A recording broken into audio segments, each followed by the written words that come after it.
again! I'm making this video because in 1 month's time I'll be DMing at a convention. They asked me to DM something for beginners around 1 hour's time so people can just come at the table and try Dungeons and Dragons out for the first time. I am bringing a big piece of terrain that I already made, but I want to make something new. I want to make a one-shot that is set in the Hazelands with a really cool piece of terrain, a hedge maze. I actually looked up a bunch of historical info on mazes before starting this design, but I then ignored all of it and thought it'd be cool to have 4 rooms. There are a bunch of dead ends, but only one entrance, which leads to the middle. I've been brainstorming on a cool entrance as well, but spoiler alert, that's going to be for the next video. I based a lot of the story on the fact that this session needed to be a 1-hour introduction for people who have never played D&D. In the middle lies a priceless treasure and you have 1 hour to reach it before the monster is let loose. It has 5 rooms, kind of inspired by the 5-room dungeon design, of which the first one has the Lake of Swords, where players have a little combat tutorial. The second room is the banquet room, where they must resist temptation. The third room is the challenge room, where they risk losing a valuable asset, and the fourth room has a monster in it. That monster isn't the great, terrible monster, because that only comes when the 1-hour timer goes off. In the middle lies the final treasure, the Egg of Time, which yes, will be an egg timer. Kudos to Kolderkunst for helping me come up with that one. I honestly had no idea how to realize this grand plan on the right scale, so I just started drawing, which was a bad idea. So I flipped the foam over and started by drawing a 1-inch square grid. This made it much easier to transfer my design onto the foam, but I still winged it a little bit because I did not scale my design in anyway. Then it was time to cut out a bunch of walls to the right size. I ended up making more than 50 walls, all numbered, so I remembered to put them in the right spot.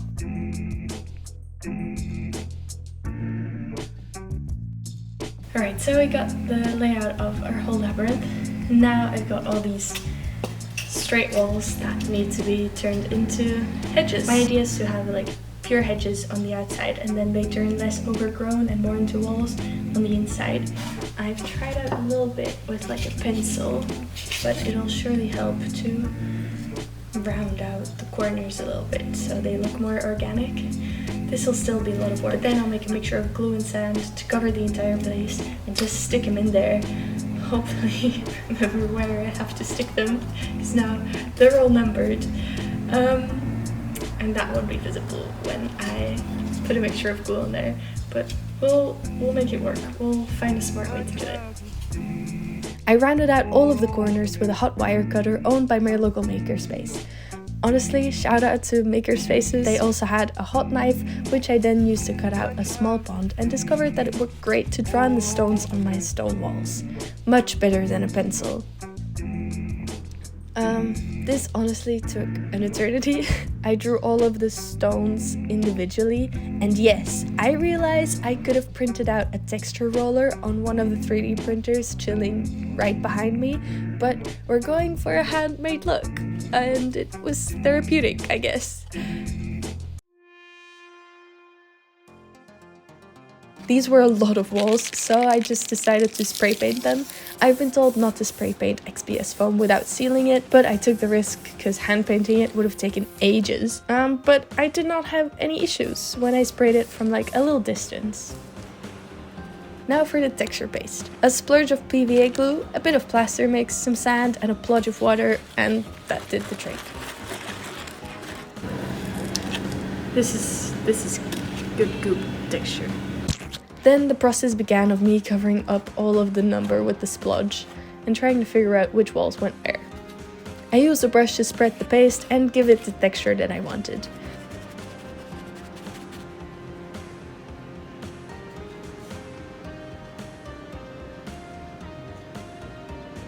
I've also got this Lake of Swords right here, which I'm gonna be filling with the silicone that I used on my last build. Currently, I have no swords yet, so while this dries, I'm gonna be sculpting some swords.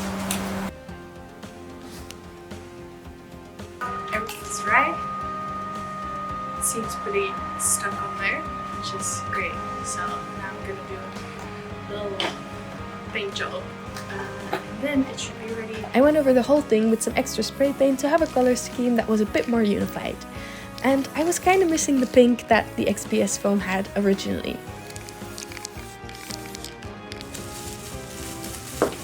I had to come back to my studio to finish it up. Now tomorrow is the big event and it's not done. I'm not sure if it's close to done, we'll have to see. I'm just gonna get started and see where I end up.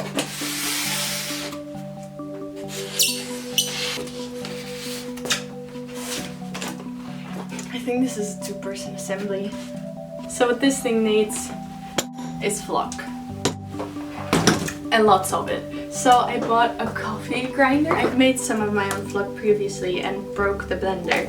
So I bought this coffee grinder and I'm just gonna blend up some foam, dye it with some inks, not acrylics, and see how that goes.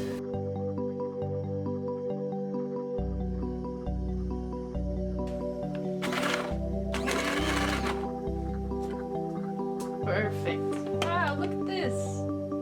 This is so good. Okay, usually I would do flocking with PVA glue, but seeing as this needs to be dry to get in my car to drive to a convention tomorrow morning, I think I might try this one and see how it goes.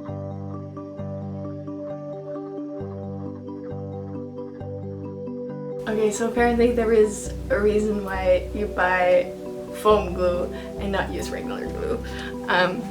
This is what happens. So I used PVA for the rest of the flocking and just hoped it was dry enough by tomorrow. What I realized with this project is because I made it so big, there were quite a lot of repetitive tasks. Like this flocking took ages. I used a mix of store-bought and homemade flock. My favorite were these sheets, but they're super expensive, so I mixed it up with some blended up mattress foam. My hands look gross. This has been intense. I don't have enough flock. This is so much flock. Hello, Editing Tina here. My camera died while I was flocking, but I was able to finish it up to an acceptable point.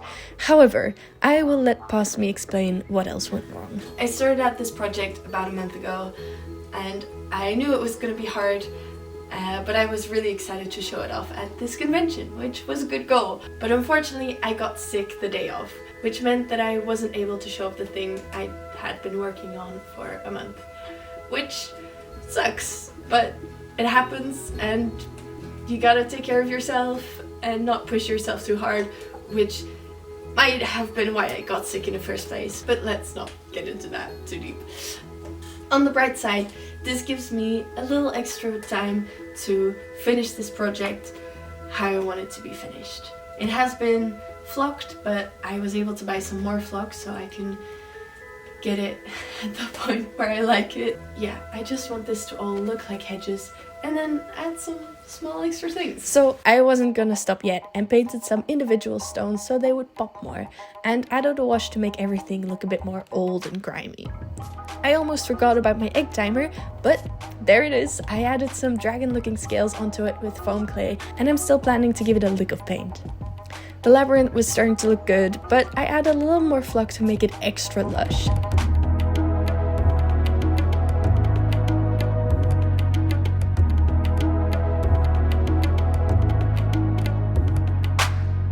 This needs to dry a little bit now. It looks a lot better with the edges not purple.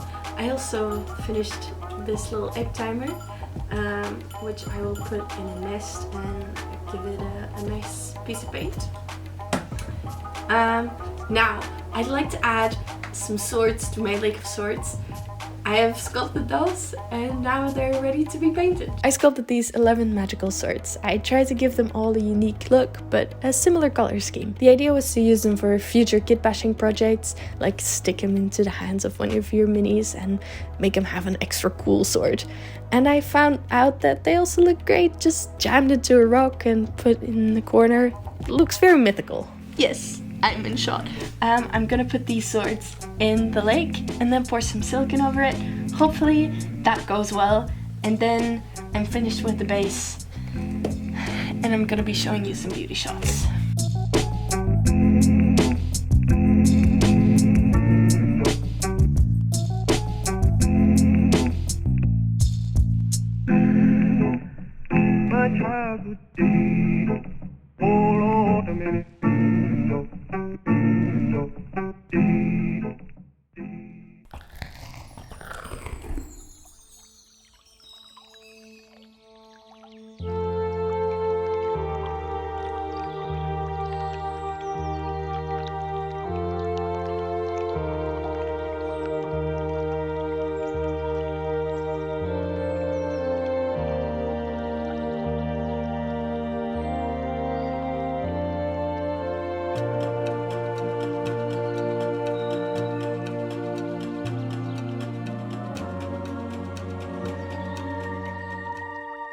So this is how it's looking now, but there's still a lot that I want to do. What this needs is more secrets. So next video, which won't take this long hopefully, I'll be filling it with a bunch of hidden stories. But if you're curious about general project chaos or world building or supporting me in any way, my friends forced me to make a Patreon, so that's what I did. I put up some stuff that you can download there, and if you sign up for the collector's tier, you get access to most of my miniatures, including the swords that I sculpted for this maze.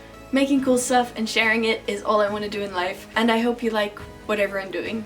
See you next time.